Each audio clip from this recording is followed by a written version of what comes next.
إن الحمد لله نحمده ونستعينه ونستغفره ونؤمن به ونتوكل عليه ونعوذ بالله من شرور أنفسنا ومن سيئات أعمالنا من يهده الله فلا مضل له ومن يضلل فلا هادي له ونشهد أن لا إله إلا الله ونشهد أن محمدا عبده ورسوله يا أيها الذين آمنوا اتقوا الله حق تقاته ولا تموتن إلا وأنتم مسلمون يا أيها الناس اتقوا ربكم الذي خلقكم من نفس واحدة وخلق منها زوجها وبث منهما رجالا كثيرا ونساء واتقوا الله الذي تساءلون به والأرحام إن الله كان عليكم رقيبا يا أيها الذين آمنوا اتقوا الله وقولوا قولا سديدا يصلح لكم أعمالكم ويغفر لكم ذنوبكم ومن يطع الله ورسوله فقد فاز فوزا عظيما أما بعد فإن خير الحديث كتاب الله وخير الهدي هدي محمد صلى الله عليه وسلم وشر الأمور محدثاتها وكل محدثة بدعة وكل بدعة ضلالة وكل ضلالة في النار. يقول الله عز وجل إنك وإنك لعلى خلق عظيم فبما رحمة من الله لنت لهم ولو كنت فظا غليظ القلب لانفضوا من حولك إن الله وملائكته يصلون على النبي يا أيها الذين آمنوا صلوا عليه وسلموا تسليما اللهم صل على محمد وعلى آل محمد كما صليت على إبراهيم وعلى آل إبراهيم إنك حميد مجيد اللهم بارك على محمد وعلى آل محمد كما باركت على إبراهيم وعلى آل إبراهيم إنك حميد مجيد. زمان معزز ورنو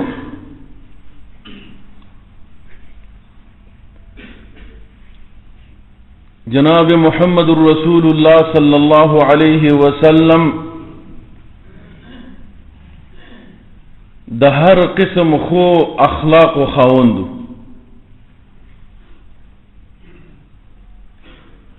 او هر هغه اخلاق ذمیمه هر هغه بد اخلاق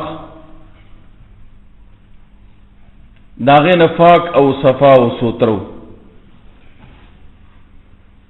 رب کائنات د محمد رسول الله صلی الله علیه وسلم تربیت کړي. د پیدایښت نه نیولې تر مرګ پورې د کوم ښه اخلاق چې انسان او بشر کې موجود دي هغه په نبی علیہ الصلوۃ والسلام کې موجود وو. قبل البعثه د پیغمبرین مخکې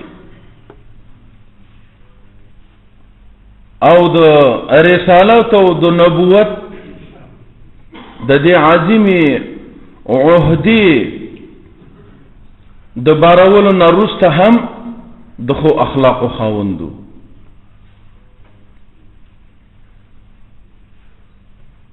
رب کائنات د دې تصدیق په خپل معزز کتاب کې کوي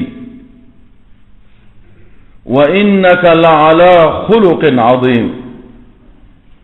او رسول الله صلی الله علیه وسلم ته د لوی او د اوچتو د خو اخلاقو خاوند دی. عظیم کلمه استعمالی د لویو اخلاقو خاوند دی. کله چې پیغمبر کیږي د بی بی حضرت عائشه صدیقه رضی الله تعالی عنها نبی علیہ الصلوۃ والسلام ته تسلی ورکړي چې تا کې هغه اخلاق موجود دي. ته د مظلوم نه دفاع کې میلمه دوست انسان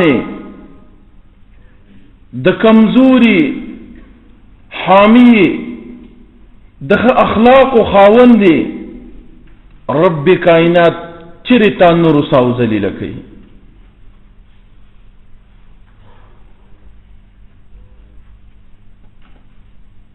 یوزل د مکی قریشو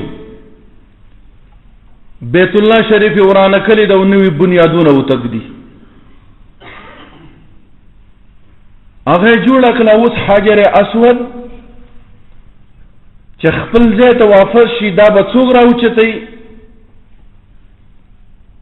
قریش مختلف شو، یو قبیله وای چې زه به اوچتو ما، بل وای منګه اوچتو، یو سړی وای زیر اخلم، بل وای زیر اخلم.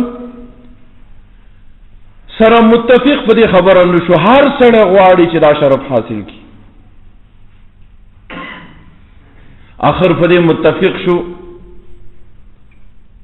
و چې دی بیت الله شریف په گیټ باندې چې هر یو سړی اول راننه وته هغه سړی به حجر اسود خپل ځای ته اوچتوي، دا شرف به حاصلېږي. هغه ته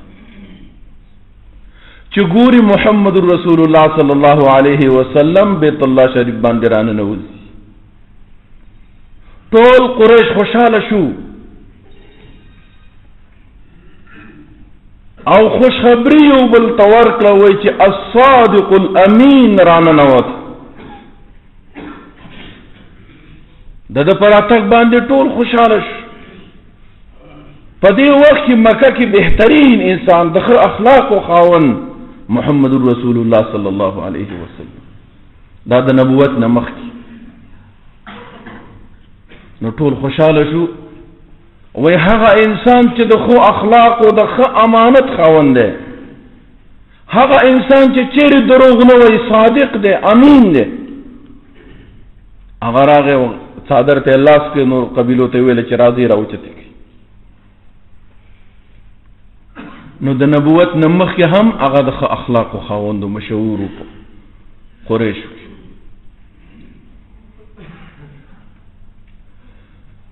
حضرت انس رضی اللہ تعالی عنہ فرمائی وَخَدَمْتُ رَسُولَ اللَّهِ صَلَّى اللَّهُ عَلَيْهِ وَسَلَّمَ 10 سنين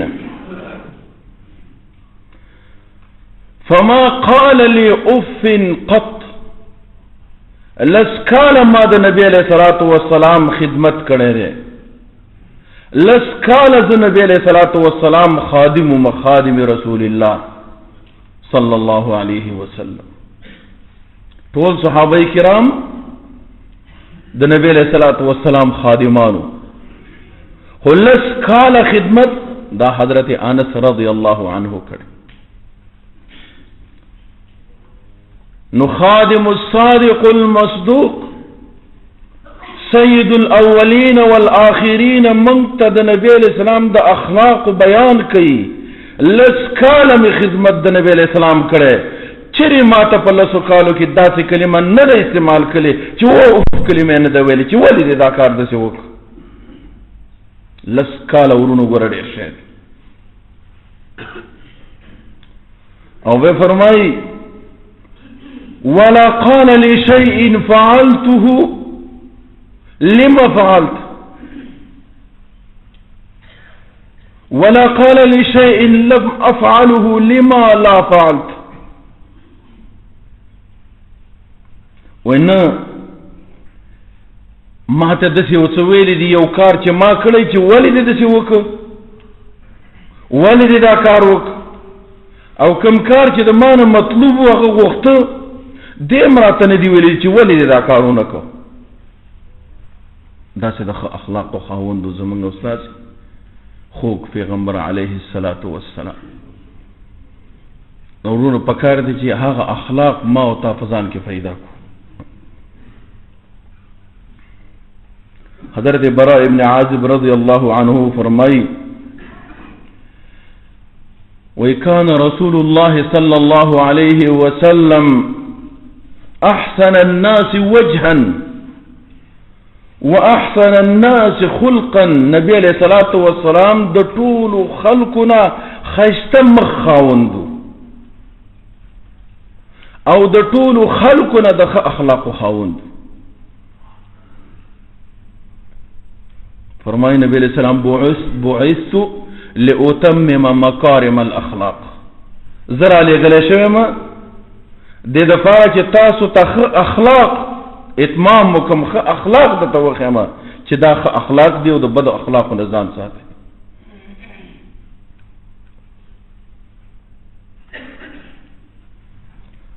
مختلف مراحل په نبی علیہ السلام باندې تیر شوی دي. هغه د دشمن سره به د کوم اخلاقو نه کار اخست. د یو جاهل ناپوهه انسان سره به د کوم اخلاق کار اخست او کوم تعامل به ور سره کو. دا نه دی کتل چې دا مې دوست دی او که دا مې دشمن دی. نه ټولو سره ښه تعامل کړی. یو ځل یو باندې چې راغی او مسجد نبوي یو سیټ کې کېناسته قلارې قضای حاجت کې بولې شروع کړي. صحابه کرام یو د بل ځای آوازونه کوي چې اشارې ورته څه جومات دی مسجد نبوي دی دا خو د بولو ځای نه دی ته دلته قضای حاجت کې دا څه کې اشارې ورته. نبی علیہ الصلوۃ والسلام چې هغه ته وکتل چې خوار مجبور دی او دا ځای مناسب ګڼلی دی صحابه ته اشاره وکړه چې پرېږدئ چې خپل کار پوره کړي. دا که بل سړی ورته راوینیسي سر او پښې وله یو ځای کړي. ته دونه نه پوهېږې ځناوره چې ته راغلی په مسجد کې ته لګې قضای حاجت کې ویلی شي سر او پښې وله یو ځای کړي. نه څه وایي ورته پرېږدئ چې خپل حاجت پوره کړي. هغه هم ښه ماشاءالله خپل کار یې وکړ. د سپین ږیرو د لرې علاقو خلک چې دي ځای ځګې نه ګوري ګوره ول هغه د خپل علاقې خیال کوي. دلته دا کار منه دی ډېر کار د سپین ږیري مونږ ګورو یو ځای ته ناست دي. دا د هر علاقې خپل عادت او خوی دی باید هغسې وکړي. نو دې اعرابي د خپل علاقې خوی کار نه کار واخیست راغی جومات یو سیډې پیدا کړو پکې کېناست. نو نبی علیہ السلام به صحابو ته وفرمایل چې ورشي یو بوکه اوبه راوړئ او په هغه ځای باندې واړوئ چې ځمکه صفا شي. هغه ته عملي وښودله چې دا کار جومات دی دا ګنده کېږي دا ګندګي ده دا اوس پاکول غواړي. عملي ورته وښودل.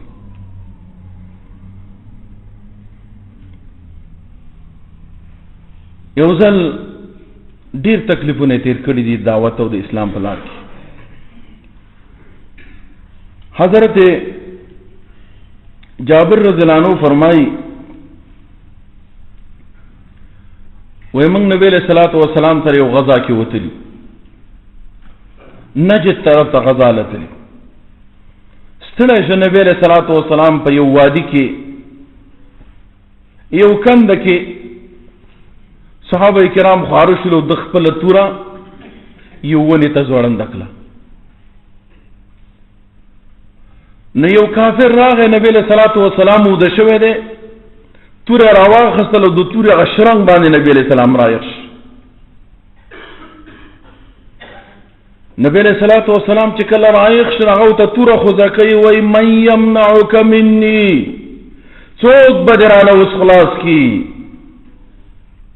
نبی علیہ الصلوۃ والسلام ته څه وایي؟ روایت کې راځي چې یریږي رانه اوس؟ نبی علیہ السلام وایي نه. وایي څوک به دې رانه خلاص کي؟ وایي الله به مې درنه خلاص کي. ورونو چې دا کلمې وویله چې رب به مې درنه خلاصوي، لاسې وخوځېد او توره ترې نه وغورځېده. نو نبی علیہ الصلوۃ والسلام هغه توره راواخیسته. اوس د ده لمبر راغی، وایي څوک به دې رانه خلاص کي؟ هغه وایي د ښه اخلاقو نه کار واخله، کن خیر آخذ. هغه خجالت شو، وایي ښه تعامل را سره وکړه. نو نبی علیہ الصلوۃ والسلام هېڅ ورته ونه ویله، پرېښود. وایي اتشهد ان لا اله الا الله، دا د توحید او د شهادت کلمه وایې که نه وې؟ وایي نه نه وایم. بیا یې پرېښود. وایي دا جاهل دی، نه پوهېږي. نو الله خپل ملګرو ته ورته وایي هغې ته چې ما په دنیا کې داسې سړی نه ولیده چې ښه تعامل ما سره کوي. جئتکم من عند خیر الناس، د داسې سړي د خوا نه تاسو ته رالمه چې په مخ د ځمکه داسې ښکلی سړی نشته.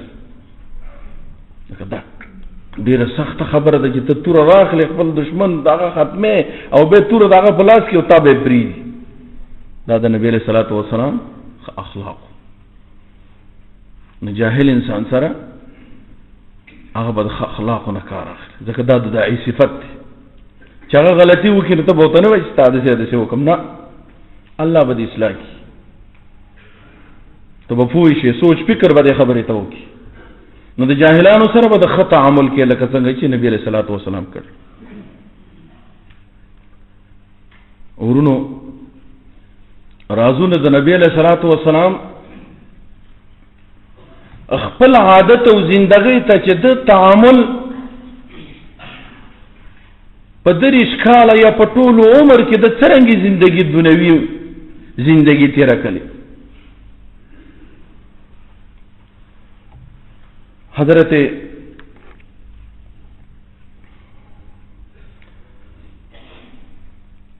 انس بن مالک رضی اللہ تعالی عنہ فرمائی ویو زنانه رالا نبی علیہ الصلوۃ والسلام ته او فرمایل چې ما یو ضرورت دی ته پوښتنه نه کو. نو نبی علیہ السلام هغه زنانه ته وایي چې د دې لارې په ګوټ کې په سیټ کې چې کم ځای ته کینه زه حاضر یم، سوال جواب بسرو. افضل خلق الله سید الاولین والآخرین. هغه دا نه ګوري چې لاره د یو ته وایي چې ټیم له وکړي بل ټیم له راشه، نه وایي چې کم ځای کې ستا ته مناسب کوي هلته کښېنه. پوښتنه یې سوال یې جواب یې دا وکړه. دونه خاکسار او عاجز انسان. صحابه کرامو سره به ټوخي کولې. ابو هريره رضی الله عنه ته به ابو هريره ویله، هر پښو ته ویلی شي. نبی علیہ السلام به سره ګپ لګاو، به پښو لوبو. ابا هريره ماشومانو سره به ګپ لګاو، مشرانو سره به ټوخي کولې. دا د نبی علیہ السلام تعامل د خپلو ملګرو سره. مالک بن دینار رضی اللہ تعالی عنہ فرمائی وی پټول ژوند کې نبی علیہ الصلوۃ والسلام په روټۍ باندې نه دی مړ شوی. ما شبع رسول الله صلی الله علیه وسلم من خبز قط کلمات فرمای ټول عمر هغه داسې روټۍ نه ده خوړلې چې نبی علیہ السلام مړ شوی دا د هغه زندگی ورونو منګو تاسې څو قسمه نعمتونه او لګي د سپېږمو پر ځانونه ماړ خو هغه پیغمبر چې کله الله نه وغواړي چې دا د احد غرونه د مکی غرونه ټول سره او سپین شي کیږي هغه دونه تکلیف په ځان باندې تیری او صحابي فرمایي چې په ټول عمر کې نبی علیہ السلام نه دی مړ شوی دا زما استاد خوب پیغمبر زندگی و عائشہ رضی اللہ عنہ فرمائی وای د نبی علیہ الصلوۃ والسلام آل بیت میشت بتیر شلی من بور نه بلو پکور کی میشت بتیر شلی او من بور نه بلو بس گزاره بم په قجور وبو باندې کوله قجوري او وبو به منګه خوړلې امهات المؤمنین ټول مسلمانانو زنانو کې افضل بیبیانی دا د نبی علیہ الصلوۃ والسلام بیبیانی دي او نهایت او تطیر او ګران دي خو لیکن داغه په کور کې دا حالت میشتو باندې ور نه بلیږي ابو هريره رضی الله عنه فرمایي ويزل نبی علیہ الصلوۃ والسلام لوګي راخسته نه د کور نه وته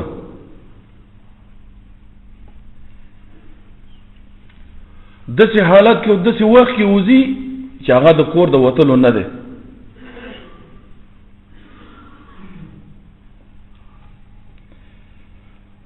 چې ګوري ابو بکر صدیق رضی الله عنهم د ټیم کې د کور راووته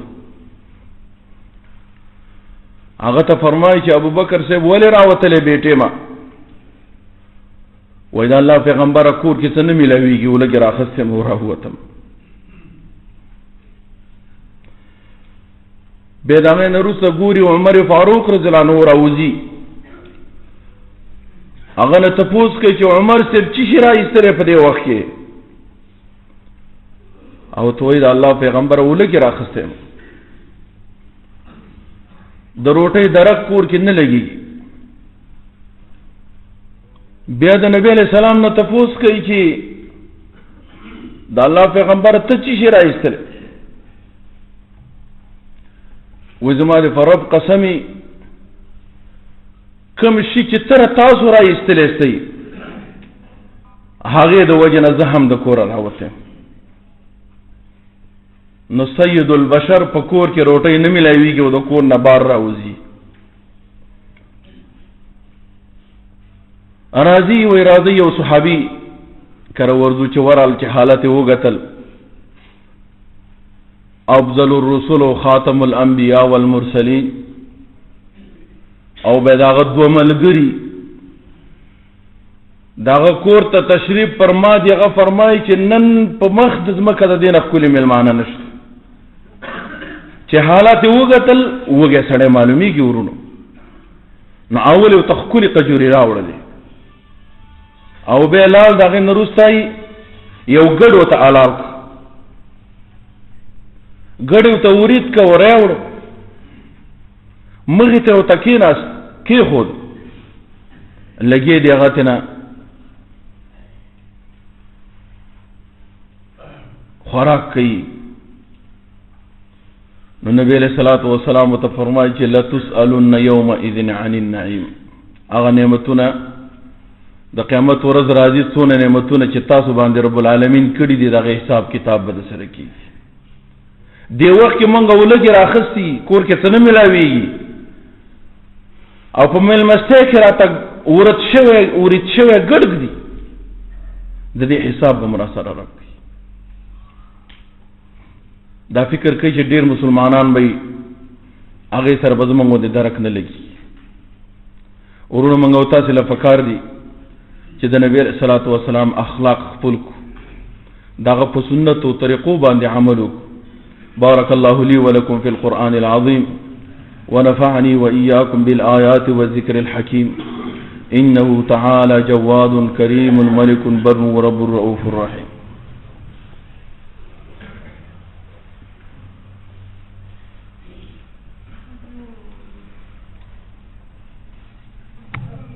الحمد لله رب العالمين والصلاة والسلام على أشرف الأنبياء والمرسلين نبينا محمد وعلى آله الطيبين الطاهرين ومن تبعهم بإحسان إلى يوم الدين. اللهم إنك عفو كريم تحب العفو فاعف عنا. اللهم إنا نسألك الهدى والتقى والعفو والعافية في الدنيا والآخرة. اللهم إنا نسألك من الخير كله عاجله وآجله ونعوذ بك من الشر كله عاجله وآجله ما علمنا منه وما لم نعلم. ربنا آتنا في الدنيا حسنة وفي الآخرة حسنة وقنا عذاب النار. اللهم احفظنا بحفظك واكلأنا برعايتك وعنايتك يا أحفظ الحافظين. اللهم احفظ دماءنا ودماء صائر المسلمين في كل مكان يا رب العالمين. اللهم آمنا في أوطاننا وأصلح أئمتنا وولاة أمورنا. اللهم اجعل هذا البلد آمنا مطمئنا سخاء رخاء وسائر بلاد المسلمين. ربنا لا تؤاخذنا إن نسينا واخطأنا. ربنا ولا تحمل علينا إسرا كما حملته على الذين من قبلنا. ربنا ولا تحملنا ما لا طاقة لنا به. واعف عنا واغفر لنا وارحمنا أنت مولانا فانصرنا على القوم الكافرين. صووا صفوفكم رحمكم الله.